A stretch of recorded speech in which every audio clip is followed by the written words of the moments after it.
This is Mark Bell from SuperTraining.tv, Super Training Gym, the strongest gym in the West. We have some floor presses for you on this night. This is a max effort movement that we use at Super Training Gym quite often, and it's a movement that I feel like I've gotten a lot out of over the years, both shirted benching and raw benching. Not really sure why the floor press is so effective, but it's been a huge staple in my training for many, many years.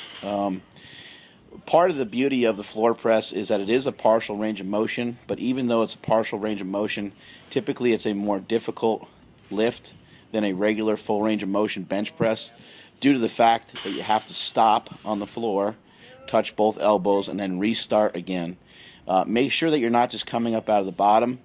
The second that your elbows touch, make sure you're letting your triceps almost relax on the floor. See, as Mike did right there, especially on that third rep. He did a really good job of that.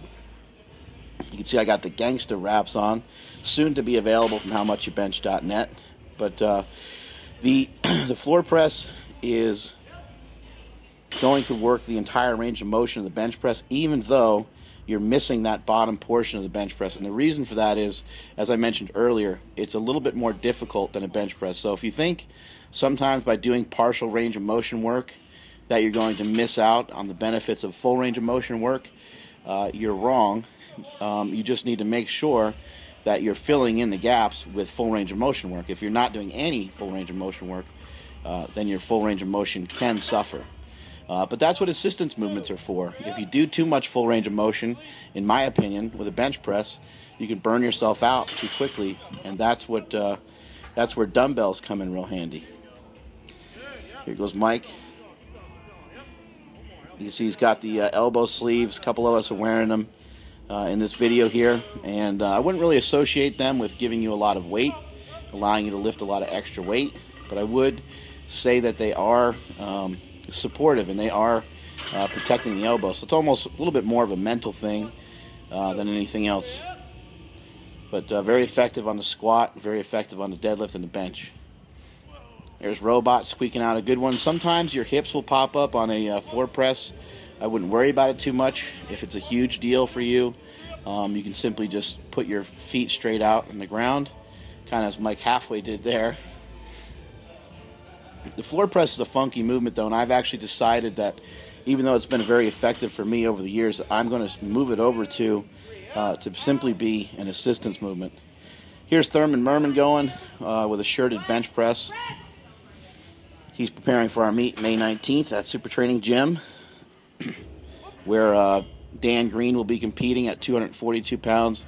My chubby little self will be competing in the bench press and the deadlift, and also Eric Spoto will be aiming and gunning for the all-time biggest bench in the history of histories. If he does hit the biggest bench of all time, he will be rewarded with $5,500 from howmuchyoubench.net. There I am squeaking out a couple sets now in the slingshot to try to get a little bit of an overload. That was 550 pounds, I believe, or I'm sorry, actually it was more like 535. Worked up to 500 before I threw the slingshot on. That's kind of what the slingshot is for, just to add some poundage towards the end of the workout. You can see Damon's elbows swooped in way too much on that one there, and that's something he's going to have to work on. Here's a 600-pound floor press for you, for all the fans and haters out there. And here comes Juan John going with a 3-board press as he prepares to compete May 19th as well. He's looking to bench around 700, high 6s, 700 at 220 pounds. That'd be a huge bench for him, and hopefully he gets the job done and becomes another super training lifter that ends up with a 700-plus pound bench. I believe he'll be like the 5th or 6th one. Mike is always working hard, always getting in good quality reps and sets. He's somebody who's kind of realized that, you know, if you're going to embark on this whole powerlifting thing, it's going to be hard, and the best thing to do is just to try to work your ass off to combat how difficult the sport can be sometimes. Another good lift there by Damon. I think he does one more, which you're going to see, which is pretty sick. So now I move down to 505. I had a little trouble grooving this one, and to be honest, just felt like shit on this day, kind of, so I ended it right there with 5 reps. I definitely should have pushed myself to do about 6 or 7 reps there, but being approximately 1 week out from the contest, I should have stuck to triples on the entire day and not even done a heavy single. But, you know, you get fired up, you get caught up in the moment, and once I started going, I was like, screw it, I got to handle 600 for today. Here comes Juan now, down to a 2 board. Good strong press there, just drifted a little bit on him, but you're going to see in a little bit. He finishes the day with a really strong press.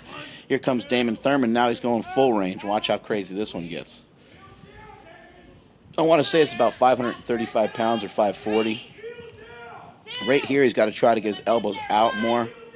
He's doing the best he can with it, but his shirt is just taking him into a funky position.